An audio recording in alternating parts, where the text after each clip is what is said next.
श्री परमात्मने नमः। ओम श्री गुरुभ्यो नमः। ओम मातृशक्तये नमः। ओम असतो मा सद्गमय तमसो मा ज्योतिर्गमय मृत्योर्मामृतंगमय। ओम शांति शांति शांति। अमेरिका से जो शेखर अग्रवाल और घनश्याम जी, इन दो का मुख्य भूमिका रही है। उन्होंने मेरे सामने निवेदन किया कि 1 घंटा उपनिषद का भी पारायण पाठ विवेचन होना चाहिए। जैसे रात्रि में 8:15 से 9:15 गीता की कक्षा चल रही है, ऐसे दिन में उपनिषद पर भी विचार यदि आरंभ हो जाए तो बहुत अच्छा रहे। मेरे को भी समझ में आया कि 1 घंटा कोई बहुत लंबा समय नहीं होता है। हम बड़े प्रेम से इस कक्षा का आरंभ कर सकते हैं और ये पहली कक्षा है। उपनिषद के बारे में उसकी भूमिका के रूप में मैं कुछ कहना चाहूँगा। उपनिषद शब्द शाब्दिक दृष्टि से यदि देखें तो उपनि 2 उपसर्गों के साथ सदृढ़ विषण गत्य साधनेषु इस धातु से क्विप प्रत्यय करके बनता है। संसार का मूल जो अविद्या, काम और कर्म है, उसका अवसादन जिसके द्वारा किया जाता है, या जो विद्या इस संसार को निवृत्त करने में सक्षम है, उस विद्या को उपनिषद विद्या कहते हैं। उपनिषद माने ब्रह्म विद्या। और गुरु के समीप बैठ करके इस विद्या का ग्रहण होता है, इसलिए भी इसको उपनिषद कहते हैं। आचार्य भाष्यकार जो सबसे प्राचीन भाष्यकार हैं, आदि शंकराचार्य के रूप में विख्यात हैं, उन्होंने कई जगह उपनिषद शब्द के अर्थ पर विचार किया है। जैसे मुंडक उपनिषद में उन्होंने एक विचार किया। इसी तरह से मुंडक उपनिषद के साथ कठोपनिषद पर भी विचार किया। और बृहदारण्यक उपनिषद के प्रारंभ में संबंध भाष्य, हर उपनिषद के पहले वे संबंध भाष्य लिखते हैं, तो उस संबंध भाष्य में इस शब्द के अर्थ पर उन्होंने विवेचन किया है। तो यहाँ पर ये जो ब्रह्म विद्या है, जिसको ब्रह्म का ज्ञान कहा जाता है, ब्रह्म विद्या माने ब्रह्म ज्ञान, ये ब्रह्म ज्ञान या आत्म ज्ञान उपनिषद के माध्यम से दिया गया है। जैसे एक एक शास्त्र में एक एक विषय का प्रमुखता से विवेचन है। यदि हम सांख्य शास्त्र को ग्रहण करते हैं तो सांख्य शास्त्र में प्रकृति पुरुष का विवेचन, एक प्रकृति तत्व है, दूसरा पुरुष तत्व है, उन दोनों तत्वों का विवेचन मिलता है। न्याय शास्त्र को देखते हैं तो प्रमाण, प्रमेय, संशय, प्रयोजन, दृष्टांत, सिद्धांत, अवयव, तर्क, निर्णय, वाद, जल्प, वितंडा, हेत्वाभास, छल, जाति, निग्रह स्थान इत्यादि 16 पदार्थों के ज्ञान से निश्रेयस की प्राप्ति बताई। वैशेषिक दर्शन को देखते हैं तो वहां पर साधर्म और वैधर्म की प्रक्रिया से 16 द्रव्य गुण कर्म सामान्य विशेष समवाया नाम तत्व ज्ञानात् निश्रेयसम, वहां पर साधर्म वैधर्म की प्रक्रिया से द्रव्य गुण कर्म सामान्य विशेष समवाय और 7वां अभाव पदार्थ भी 7 पदार्थों के द्वारा निश्रेयस की प्राप्ति की बात कही। ऐसे ही यहाँ पर योग शास्त्र में जो सांख्य शास्त्र का एक पूरक शास्त्र है, वहां पर प्रैक्टिकली किस तरह से हम आत्म तत्व में स्थित हो सकते हैं, चित्त वृत्ति निरोध, चित्त की वृत्तियां, उसके साधक, उसके बाधक और दृष्टा का स्वरूप, ये सब बातें वहां पर कही गई है। अष्टांग योग का विवेचन भी वही मिलता है। ईश्वर प्रणिधान एक साधन के रूप में वहां पर प्रस्तुत किया गया। तो ये योग शास्त्र की बात हुई। मीमांसा शास्त्र में आत्मा के विवेचन इस तरह से तो नहीं मिलता, पर आत्मा की सत्ता अवश्य स्वीकार की गई है। नहीं तो आज जिस कर्म को हम कर रहे हैं उसका फल आगे मिलेगा। यदि आत्मा को कोई इस तरह का एवरलास्टिंग सत्य स्वीकार न करे तो कर्म तो चूंकि जब किया जाता है उसके साथ ही समाप्त हो जाता है, उसका फल किसको मिलेगा? कर्म करने वाला तो चला गया, कर्म जिस समय किया उस समय तक वो रहता है और उसके बाद नष्ट हो जाता है।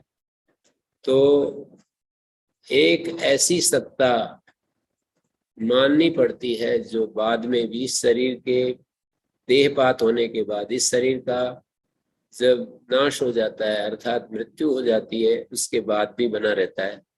तो ऐसे हमारे प्राचीन दार्शनिकों ने आत्मा की सत्ता को स्वीकार तो किया है कि आत्मा जो है वो है, पर उसके शुद्धतम रूप को समझाने के लिए उपनिषद एक परम साधन के रूप में यहाँ पर बताया है।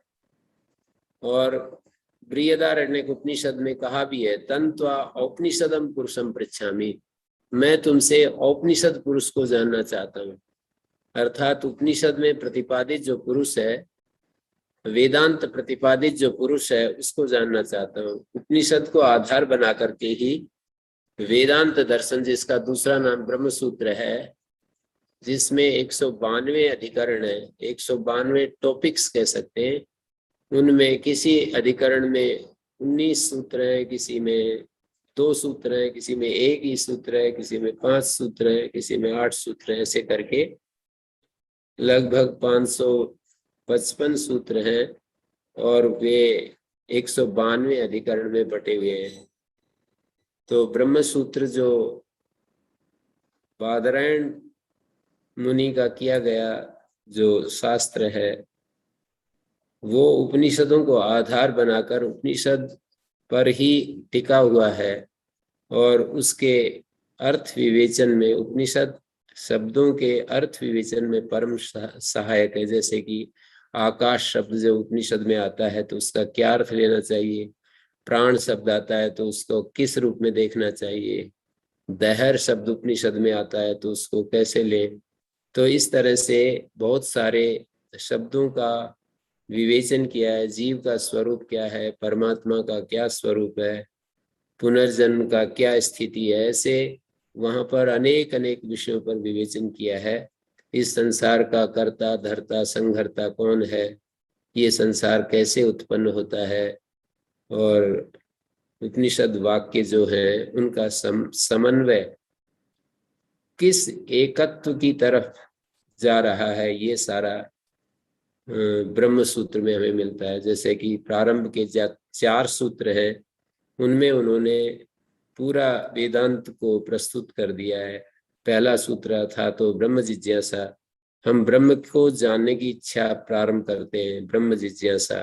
और वो ब्रह्म जिज्ञासा के बाद कहा कि ब्रह्म का स्वरूप क्या है, तो उन्होंने दूसरा सूत्र बनाया, जन्मादि यस्य यतः, जन्मादि इस सृष्टि के, इस माने इस जगत के जन्म स्थिति प्रलय जिसके द्वारा होते हैं उसको ब्रह्म कहते हैं, शास्त्र योनित्वात्।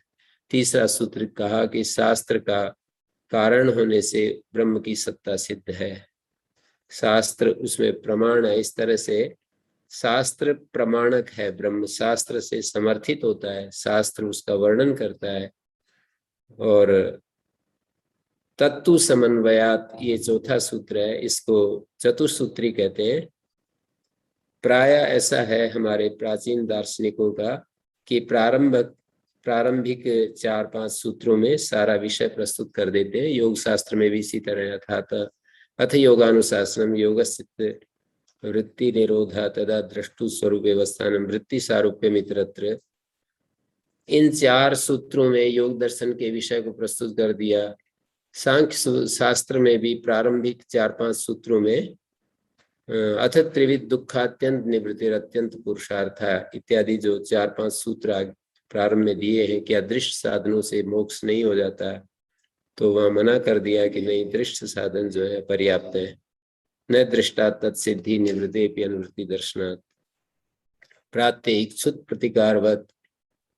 जैसे रोज हमें भूख प्यास लगती है, बार बार हमें उसका उपाय करना पड़ता है, तो इस तरह से हम जो दृष्ट उपाय हैं, जो हमारे पकड़ में आते हैं, जो हम देख रहे हैं, इन उपायों से उस आत्मा की उपलब्धि या मोक्ष की प्राप्ति नहीं की जा सकती, अत्यंत दुख निवृत्ति नहीं हो सकती। तो ऐसे हमारे प्राचीन दार्शनिक में ये कह रहा था कि प्रारंभ के कुछ सूत्रों में संपूर्ण विषय को प्रस्तुत कर देते हैं, और यहाँ पर भी ऐसा ही हुआ। ब्रह्म सूत्र में उन्होंने ब्रह्म जिज्ञासा से इस शास्त्र का आरंभ किया और ब्रह्म का स्वरूप बताया, शास्त्र को प्रमाण के रूप में प्रस्तुत किया, और तत्व समन्वयात सूत्र कह करके उन्होंने ये कह दिया कि सारे वेदांत वाक्यों का उस परम ब्रह्म में ही एकत्व समन्वय किया गया है।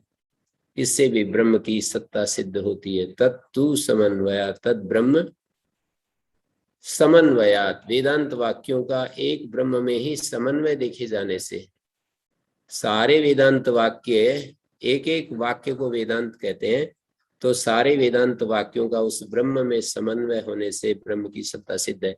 तो ब्रह्म की सत्ता को सिद्ध किया गया ब्रह्म सूत्र में, और वहां पर ये जो उस संदर्भ को लेकर के ही आगे बहुत सारा विवेचन मिलता है कि ये ब्रह्म क्या है, ये क्या क्या करता है, तो फिर ये सृष्टि का उत्पत्ति स्थिति प्रलय करता है, और इसमें किस किस का योगदान है। तो फिर जीव आ गए, जीवों के कर्म आ गए, उनको लेकर के ये सृष्टि बनी, ये सारा विवेचन हमें मिलता है। मैं संक्षेप से ये सारी बातें मैं कह रहा हूँ कि आगे आपको ये सब देखने को मिलेगा। जैसे जैसे हम आगे बढ़ेंगे वैसे इस उपनिषद के एक एक जो गहन अभिप्राय है वो हमारे सामने उद्घाटित होते जाएंगे। थोड़ा कहीं ना भी समझ में आए कोई विषय, तो धीरे धीरे धीरे धीरे निरंतर यदि हम लगे रहते हैं, किसी कार्य को करते रहते हैं और बिना अपने धैर्य को तोड़े, तो चीजें स्पष्ट होती चली जाती हैं। किसी भी दिशा में किया गया प्रयत्न व्यर्थ नहीं जाता है, ऐसा हम सबका अनुभव है। और मैंने इसको बहुत ही निकट से इस वचन को मैंने अपना अनुभव प्रसूत वचन कहा है कि किसी भी दिशा में कोई व्यक्ति जिस क्षेत्र में भी अपना श्रम शक्ति ऊर्जा लगाएगा वो खाली नहीं जाएगा। अवश्य उससे हमें अनुकूल या प्रतिकूल, यदि गलत दिशा में ऊर्जा लग गई तो गलत परिणाम आएंगे, सही दिशा में हमारी ऊर्जा लग जाती है तो सही परिणाम अवश्य ही आएंगे निश्चित रूप से। तो ये उपनिषद को हम समझने के लिए, उपनिषद की भूमिका हमारे सामने इस तरह से बनी हुई है कि उपनिषद हमारे दुखों का अत्यंत अवसादन करता है। सदरी धातु जो है, उपनी पूर्वक सदरी धातु जो है वो दुखों का अवसादन, मानी अवसादन हिंसन करने, दुख जो है सामर्थ्य से यहाँ पर ले लेते हैं, अवसादन अर्थ वाली है पूर्वक नी पूर्वक सद धातु। तो ये अवसादन किसका, ये प्रश्न उठेगा। तो जिस चीज को हम पसंद नहीं करते, जिस चीज को हम नहीं चाहते, उसका अवसादन। और दो चीजें होती हैं, कुछ चीजें हम चाहते हैं, कुछ नहीं चाहते हैं। तो ब्रह्म को हम चाहते हैं क्योंकि ब्रह्म सच्चित आनंद स्वरूप है, उसको हम चाहते हैं। दुख हम नहीं चाहते हैं, कोई भी जीव दुख नहीं चाहता है। तो दुख का अंत करने की विद्या तथा ब्रह्म को प्राप्त कराने की विद्या को ब्रह्म विद्या या उपनिषद कहते हैं। ऐसा मैंने बार बार आज ही कई बार कह दिया। ब्रह्म विद्या इस उपनिषद का विषय है, प्रतिपाद्य विषय है। और किसी भी शास्त्र को पढ़ते हैं तो एक अधिकारी होता है, एक संबंध होता है, एक विषय होता है, प्रयोजन होता है। तो इस शास्त्र का प्रयोजन, उपनिषद शास्त्र का जो प्रयोजन है वो ब्रह्म की प्राप्ति और दुखों का आत्यंतिक नाश, ऐसा कहा जा सकता है। और यहाँ ब्रह्म इसका विषय है, ब्रह्म की प्राप्ति और दुखों का अंत प्रयोजन है, ब्रह्म प्रतिपाद्य विषय है। या हम यूं भी कह सकते हैं कि जो जीव खोज रहा है वो खोजने वाला उस ब्रह्म को किस रूप में देखता है, कैसे उसकी प्राप्ति करता है, क्या उसका वास्तविक स्वरूप, इसमें तो बहुत सारा यहाँ विवेचन आचार्यों ने अलग अलग दृष्टि से उन्होंने प्रस्तुत किया है। कुछ कहते हैं कि ब्रह्म की प्राप्ति होती है तो वो ब्रह्म में स्थित हो जाता है, वो भी बना रहता है और ब्रह्म भी बना रहता है। क्योंकि जैसे हम कहते हैं कि लोहा अग्नि में पड़कर अग्निमय हो जाता है, तो अग्नि तो ब्रह्म स्थानीय है, लोहा जीव है, और वो ब्रह्म में अपने आप को जब डुबो देता है, लीन कर देता है, तो ब्रह्ममय हो जाता है। ब्रह्म का स्वरूप सच्चिदानंद है, तो वो जो जीव है वो भी सच्चिदानंदमय हो जाता है। लोहा जैसे अग्निमय हो जाता है, ऐसे जीव भी, क्योंकि जीव सत है, चित है, ऐसा विवेचन आचार्य लोग करते हैं। ये एक आचार्यों का विवेचन मैं आपके सामने रख रहा हूं कि जीव सत और चित है। जीव है बोल करके हम उसको समझते हैं, चैतन्य बोलकर समझ सकते हैं, पर उसमें स्वाभाविक आनंद नहीं है। वो आनंद पाने के लिए वो परमात्मा या ब्रह्म तत्व के साथ एकीभूत होता है, और जो जिसके सानिध्य में जाता है, सामीप्य में जाता है, तो उसके गुण, कर्म, स्वभाव, उसके धर्म उसमें आ जाते हैं।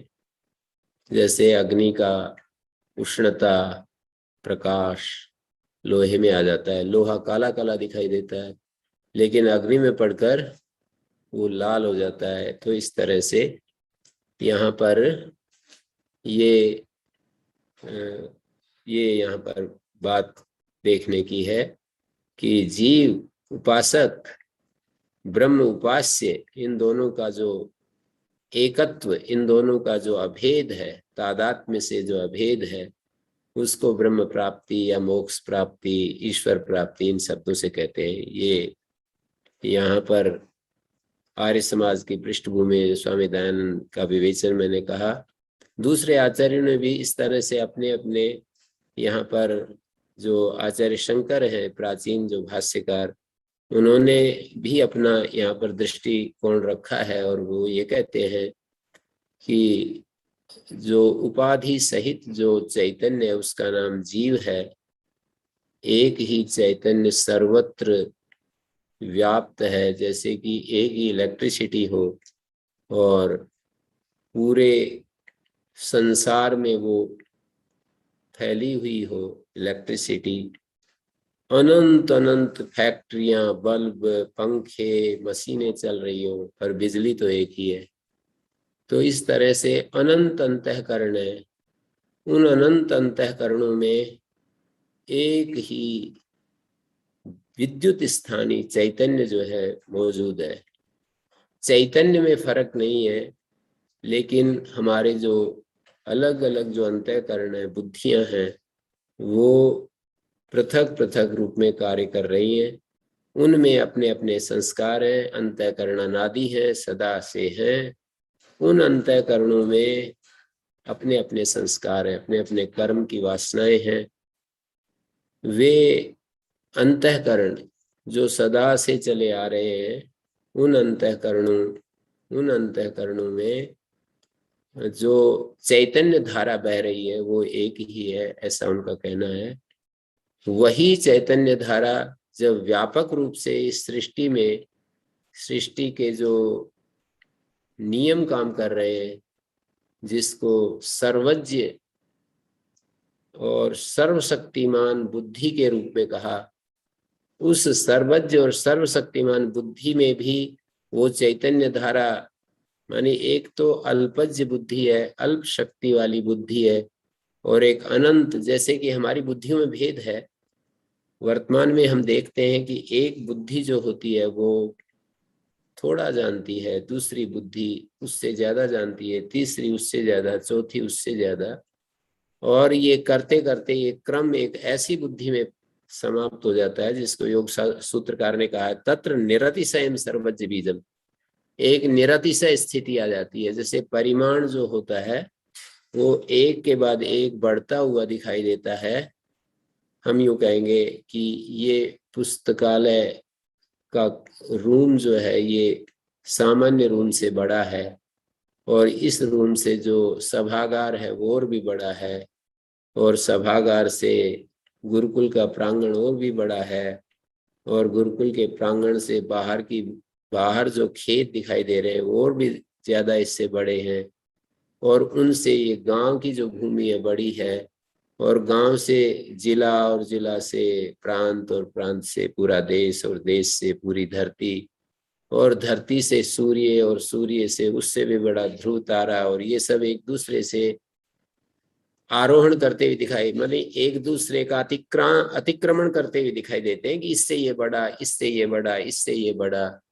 पर ये बड़प्पन की जो पराकाष्ठा है कहीं ना कहीं जाकर समाप्त हो जाती है, जिससे बड़ा कोई और नहीं होता है। इसी शैली में ज्ञान की भी परिसमाप्ति कहीं जाकर हो जाती है। मानी इससे ये बड़ा ज्ञान है, इससे ये बड़ा ज्ञान है, इससे ये बड़ा ज्ञान है, और करते करते उस अनंत ज्ञान में जाकर के ये समाप्त हो जाता है। तो उस जहां ये अनंत ज्ञान समाप्त होता है उसी को ईश्वर कहते हैं, और जहां से ये शुरुआत होती है उसको जीव कहते हैं। ये ज्ञान की जो सापेक्ष ज्ञान जहां पर है वे तो जीव कहलाते हैं, और जहां निरतिशय ज्ञान है जिससे अधिक कोई और ज्ञान नहीं है उसको ईश्वर कहते हैं। हम सब जीवों में अपेक्षाकृत ज्ञान का तारतम्य देखने में आता है। माने कोई एक व्यक्ति कुछ कितना ज्ञान रखता है, दूसरा उससे अधिक रखता है, तीसरा उससे अधिक रखता है। ऋषियों का जो ज्ञान है वो सामान्य मनुष्यों की अपेक्षा कहीं बहुत ज्यादा होता है। कवियों का ज्ञान,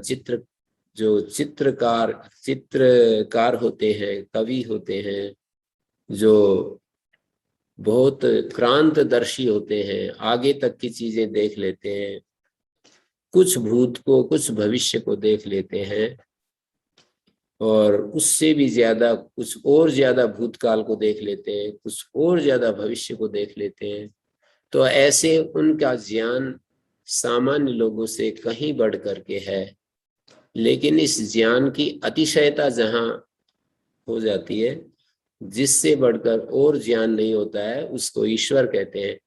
तो उन्होंने ये विवेचन किया कि एक ईश्वर सत्ता और अलग अलग अनंत जीव हैं, उन सब में जो एक चैतन्य धारा बह रही है, वो जो चैतन्य धारा है उस चैतन्य धारा को ब्रह्म तत्व नाम से पुकारते हैं। वही चैतन्य सामान्य जो एक मनुष्य है उसमें भी काम कर रहा है, और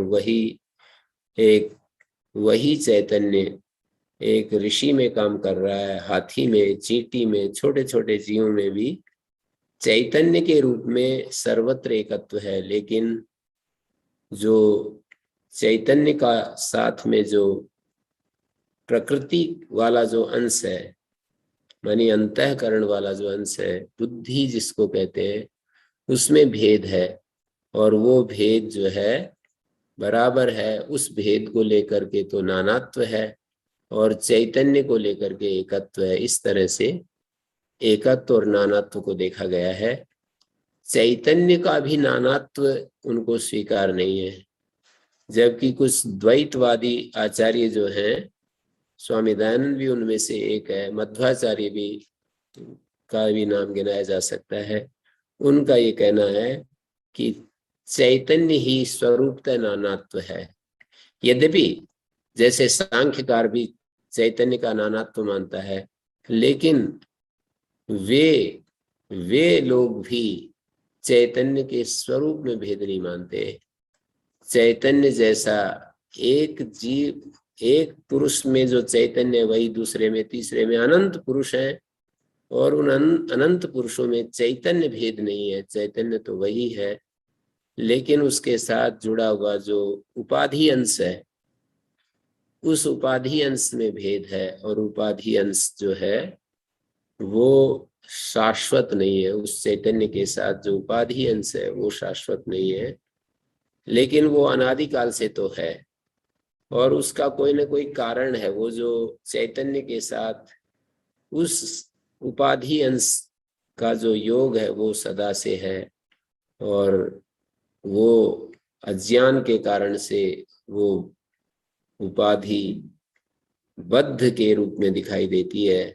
मानी चैतन्य न मुक्त होता है न बद्ध होता है। जो ज्ञान और अज्ञान बुद्धि में रहते हैं, वो बुद्धि ही अज्ञान के कारण से बद्ध हो जाती है, और वही ठीक ठीक ज्ञान से मुक्त हो जाती है। लेकिन आत्मा में उसकी प्रतीति होती है। उस ज्ञान अज्ञान की प्रतीति जो बुद्धिगत है, उसकी प्रतीति आत्मा में होती है। मैं बद्ध हूँ, मैं मुक्त हूँ, ऐसा आभास होता है, ऐसा प्रतीत होता है। योग दर्शन में भी एक सूत्र पर व्याख्यान करते हुए दूसरे पाद में व्यास देव जी ने लिखा है कि, व्यास भाष्य के शब्द में सुना रहा हूं, भोगापवर्गो बुद्धिकृतो बुद्धो वर्तमानो पुरुषे व्यपदिश्यते। भोग और अपवर्ग बुद्धिकृत है, बुद्धि में ही वर्तमान है। भोग और अपवर्ग दोनों ही बुद्धिकृतो बुद्धो वर्तमानो पुरुषे व्यपदिश्यते। पुरुष में उनका व्यवहार हो जाता है, व्यपदेश हो जाता है।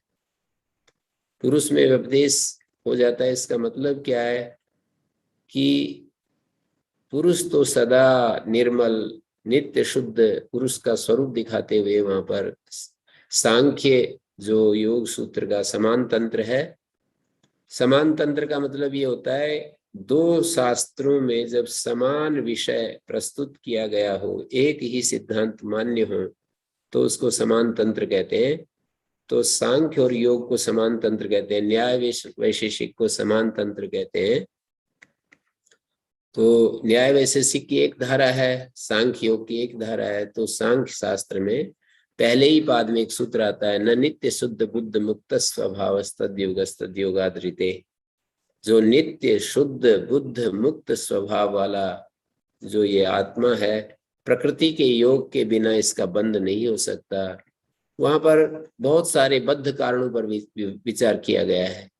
क्या पुरुष का जो बंध है वो देश के योग के कारण है? बोले नहीं। क्या काल योग से उसका बंधन है? नहीं। क्या कर्मों के कारण बंधन है? बोले नहीं। क्या अवस्था के कारण बंधन है? बोले नहीं। तो किस कारण से बंधन है? बोले कि ये तो असंग पुरुष है, ये कैसे बंधेगा? और उसमें एक युक्ति दी, तर्क दिया कि ये तो नित्य शुद्ध बुद्ध मुक्त स्वभाव है, फिर ये बंधा हुआ कैसे है, कैसे ये बद्ध अवस्था में है?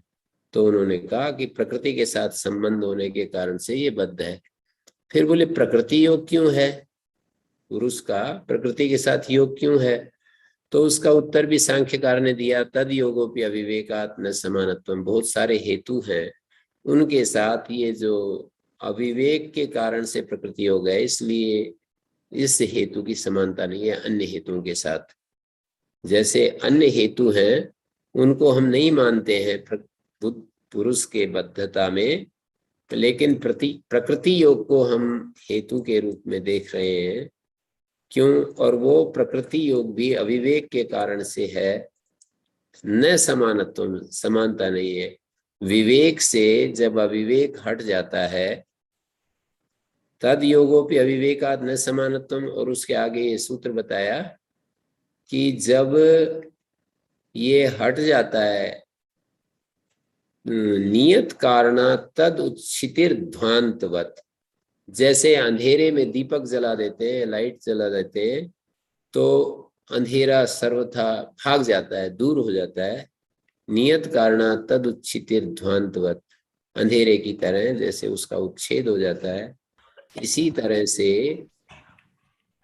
यहाँ पर विवेक के द्वारा अविवेक को जब हटा दिया जाता है तो पुरुष तो पहले से ही मुक्त स्वरूप था, उसका तो कुछ हुआ नहीं।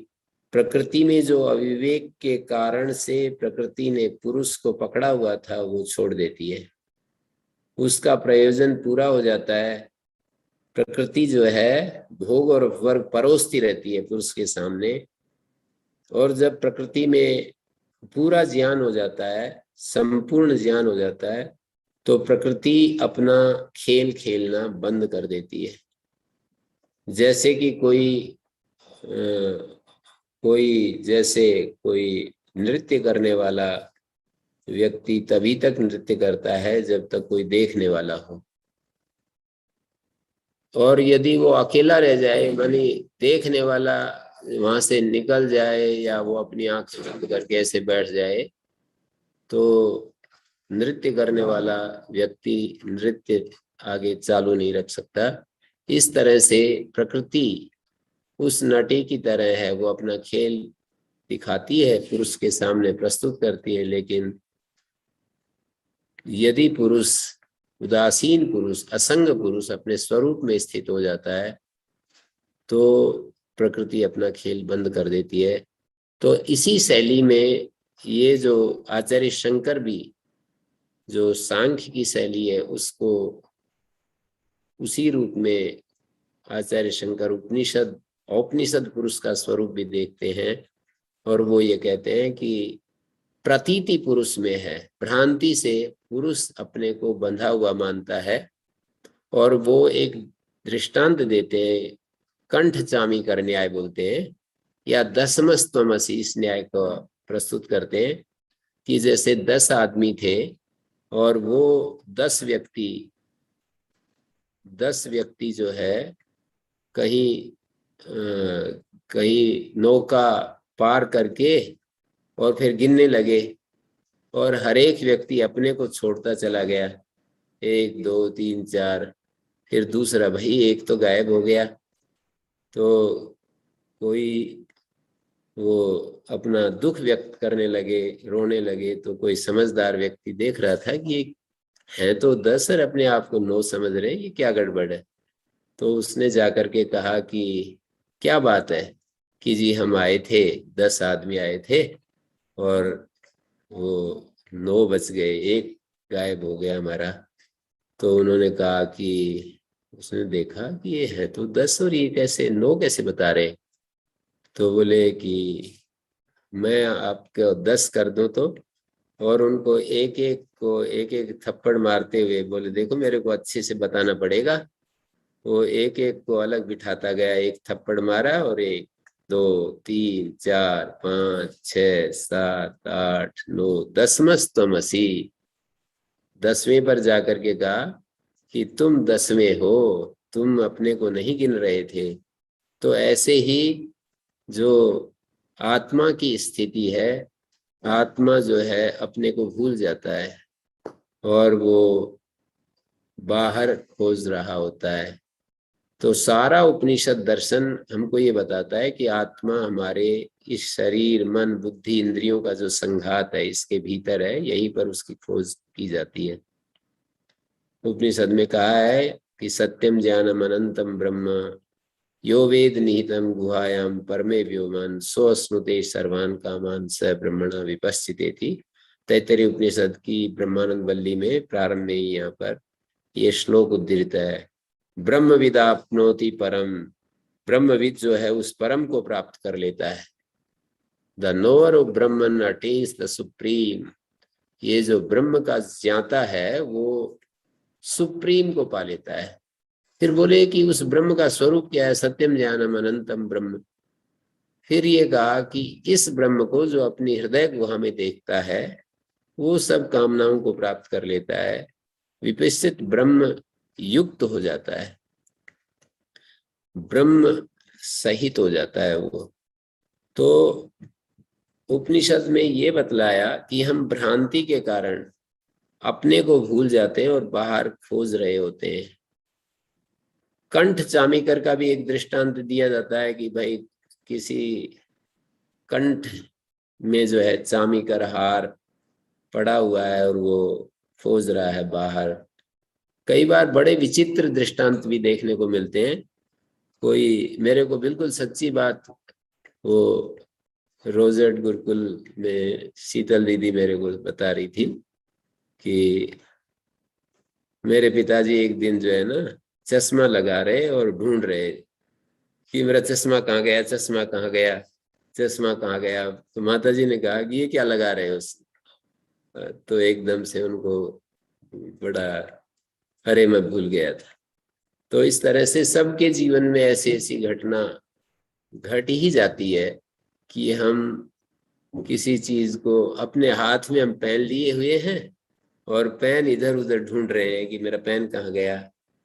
और स्कूटर या कार आदि की चाबी हमारे हाथ में होती है और उसको बाहर ढूंढ रहे होते हैं। तो ऐसी स्थिति हमारी ब्रह्म के विषय में हो जाती है। हम उसको खोज रहे होते हैं बाहर, और खोजने वाला स्वयं ही वहां पर उपस्थित है। जो खोजने वाला है वही तो है ब्रह्म, जो जान रहा है वही तो ब्रह्म है। और उसको जानने, उसको ज्ञेय पदार्थ बनाकर बाहर खोजने लगते हैं, अपने स्वरूप से अलग देखने लगते हैं। तो ये औपनिषद दृष्टि के रूप में आचार्य शंकर ने प्रस्तुत किया है कि उपनिषद इस तरह से आत्मा के स्वरूप को प्रतिपादन करता है। जिसको जो लॉजिक ज्यादा कारगर प्रतीत हो, सही दिखे, उसके अनुसार मूल बात होती है अपने चित्त के शोधन करने की बात, अपने को मुक्त करने की बात। जितने भी दर्शन है वो हमारी मदद करने के लिए होते हैं, हमारे अज्ञान को मिटाने हटाने के लिए होते हैं। तो जिस दर्शन शास्त्र के अनुसार हमारा अज्ञान मिट जाए, हमें अपना स्वरूप स्थिति प्राप्त हो जाए, हम अपने दुखों का अंत कर सके, मूल प्रयोजन ये होता है। तो ये यहाँ पर मैंने थोड़ा परिचय दिया कि यहाँ पर औपनिषद ब्रह्म, ये एक शब्द का प्रयोग हुआ है। बृहदारण्यक के तन्त्वा उपनिषदम पुरुषम पृच्छामि। मैं तुमसे, जनक जी या ज्वल्क से कहते हैं, मैं तुमसे औपनिषद पुरुष को जानना चाहता हूँ। तन्त्वा उपनिषदम पुरुषम, उपनिषद में जिस ब्रह्म का प्रतिपादन है, जिस ब्रह्म को बताया गया है कि ब्रह्म ऐसा है, ऐसा है, ऐसा है, सैकड़ों सैकड़ों श्रुतियों में ब्रह्म का स्वरूप प्रकट किया गया है। आत्मा का शुद्धतम रूप बताया गया है कि आत्मा का शुद्धतम रूप क्या है। वो तो हम पढ़ते जाएंगे और उसमें वो आता जाएगा। अभी हम प्रारंभ में उसके बारे में ज्यादा विवेचन नहीं करना चाहते। मैंने सामान्य रूप से कहा है कि उपनिषद केवल मात्र आत्मा के स्वरूप को, यूं तो यदि देखा जाए तो उपनिषद में कर्म का भी हमें सूत्र मिलते हैं, उपासना का सूत्र भी मिलते हैं और ज्ञान का उपदेश भी मिलता है। ज्ञान कर्म उपासना या कर्म उपासना ज्ञान। एक ज्ञान होता है कर्म संबंधी ज्ञान कि क्या कर्म करें क्या नहीं करें। एक उपासना विषय ज्ञान होता है कि उपासना कैसे करें कैसे नहीं करें। और एक ज्ञान होता है कर्म उपासना की परिपाक अवस्था में जो उसके उत्तरकालिक होता है। एक उपासना और कर्म से पहले ज्ञान होता है, एक कर्म उपासना के बाद में ज्ञान होता है। तो कर्म उपासना के बाद में जो ज्ञान होता है वो तो आत्मा के स्वरूप से अन्य कुछ नहीं होता है, वो तो आत्मा का साक्षात स्वरूप ही होता है। तो ये पृष्ठभूमि मैंने आप सबके सामने रखी। इसमें पहला जो मंत्र है, पहला मंत्र है ईशोपनिषद का, उसको हम देख सकते हैं। ईशावास्यमिदं सर्वं यत् किंच जगत्यां जगत् तेन त्यक्तेन भुंजीथा माग्विधः कस्य सुचिः। इससे पहले हर एक उपनिषद का एक शांति मंत्र होता है। हर उपनिषद के प्रारंभ में एक शांति मंत्र पड़ा हुआ होता है। पूर्ण ओम पूर्णमदः पूर्णमिदं पूर्णात् पूर्णमुदच्यते पूर्णस्य पूर्णमादाय पूर्णमेवावशिष्यते। ये ईशोपनिषद का शांति मंत्र है। इसमें ये कहा पूर्णमदः, अदः शब्द का रूप है नपुंसक लिंग एक वचन में, पूर्णम अदः, वह ब्रह्म। अदः का मतलब जो थोड़ा सा दूर है उसको अदः शब्द से कहते हैं। निकट, निकट होता है, जो बिल्कुल निकट होता है, हमारे सामने होता है, उसको इदम या अदः शब्द से इदम या इतत शब्द से कहते हैं। और थोड़ा जो दूर होता है उसको अदः शब्द से कहते हैं। साक्षात जब हमारे सामने होता है तो इदम या एतत् शब्द से कहते हैं, लेकिन जब साक्षात न हो और थोड़ा सा दूर हो तो उसको अदः और सर्वथा परोक्ष, इन सर्वनामों के प्रयोग का ऐसा स्वरूप है। तत्शब्द का प्रयोग होता है अत्यंत परोक्ष के लिए, जो बिल्कुल जिसको कथम अभी हम प्रत्यक्ष नहीं कर सकते उसको तत्शब्द से कहा है।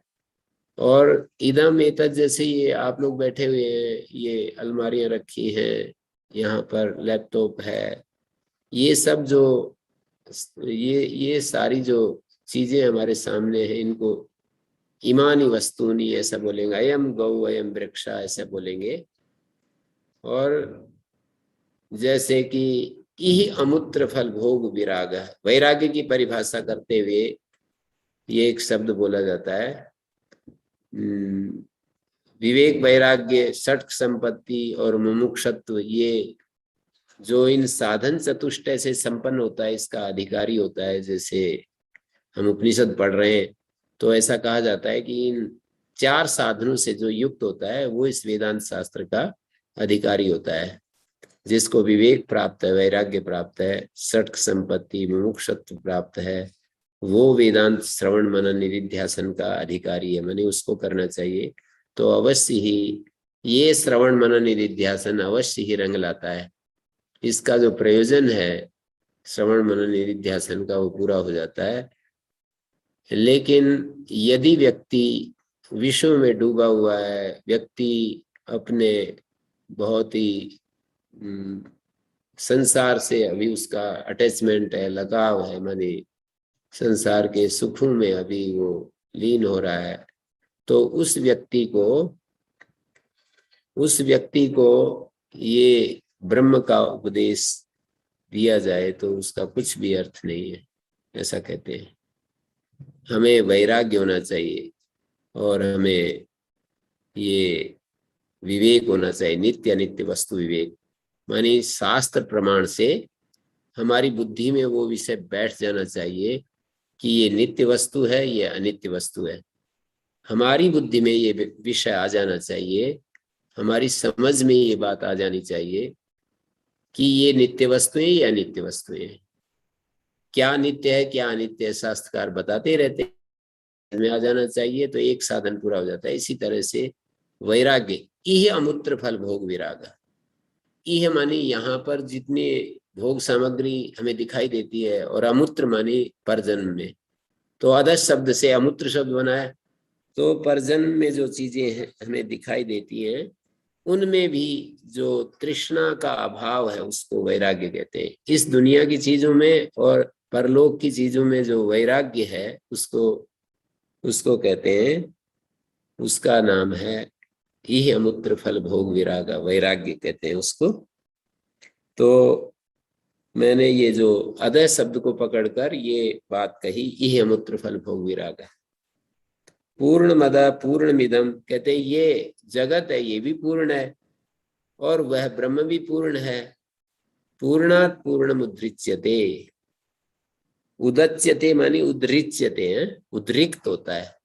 पूर्ण से ये पूर्ण उदय होता है, पूर्ण से पूर्ण अस्तित्व में आता है, पूर्ण से पूर्ण का उदय होता है। पूर्ण ब्रह्म है जो निरुपाधिक ब्रह्म है, और जो सोपाधिक ब्रह्म है, पर ब्रह्म और अपर ब्रह्म, निर्गुण ब्रह्म और सबल ब्रह्म या सगुण ब्रह्म।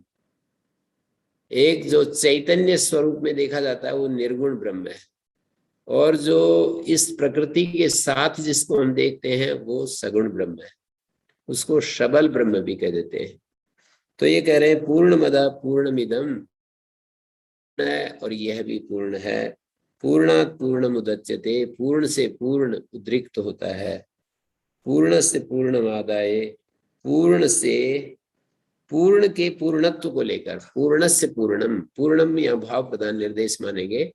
पूर्ण के पूर्णत्व को लेकर पूर्णमेव अवशिष्यते। ये जो पूर्ण से षष्ठ्यंत है ना, इसका ये जो सोपाधिक ब्रह्म है, इसके पूर्णत्व को लेकर पूर्णमेव अवशिष्यते, पूर्ण ही शेष रह जाता है, निरुपाधिक शेष रह जाता है। तो ये सामान्य रूप से ये इसका शांति मंत्र है। तो ओम ईशावास्यमिदं सर्वम, ओम परमात्मा का नाम है, ईशावास्यमिदं सर्वम, वास्य शब्द जो है वस आच्छादने और वस निवासे दो धातुओं से बनता है। तो यहाँ पर ये कह रहे हैं कि ईश से ये जगत इदम सर्वम वास्यम अस्ति, ये सारा जगत ईश के द्वारा आच्छादन करने योग्य है। ईसा जो है कर्ण में तृतीय विभक्ति है, मानी साधक को ईश के द्वारा इस जगत को आच्छादित कर देना चाहिए। जैसे कि हम कोई पदार्थ के ऊपर, किसी वस्तु के ऊपर, घड़े के ऊपर कोई चद्दर डाल देते हैं, तो इस तरह से हम अपनी भावना के द्वारा ईश को कर्ण बनाए, ईश के द्वारा इस जगत को ढक दे। ये एक अर्थ है इसका, इस वाक्य का। लेकिन यदि मैं यूं कहूं ईश इस जगत में बसा हुआ है, वस निवासे धातु से मैं यदि इसको सिद्ध करूं, तो ये अर्थ होगा ईशावास्यमिदं सर्वम, ईश जो परमेश्वर है वो इस जगत में वसने योग्य है, मानी वो इस जगत में बसा हुआ है। इदम सर्वम, ये सब जो जगत दिखाई दे रहा है, इस जगत में ईश बसा हुआ है। ईश कर्ता में तृतीया मानेंगे। फिर यदि हम यूं कहते हैं कि ईश इस जगत में बसा हुआ है, तो फिर कर्ता में तृतीया मानेंगे, और कर्ता में तृतीया होगी तो ईश इस जगत में ईशः इदम सर्वम वसति, ईश जो है इस सब में वस रहा है, ऐसा बोलेंगे।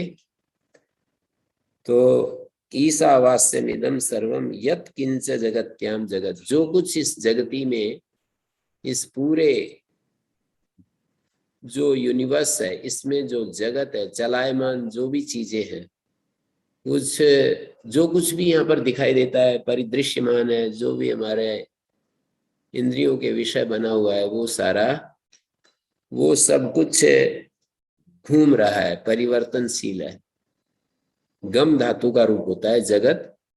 तो इदम सर्वम यत् किंच जगत्याम जगत, ये सब जो जगती में जगत है, इस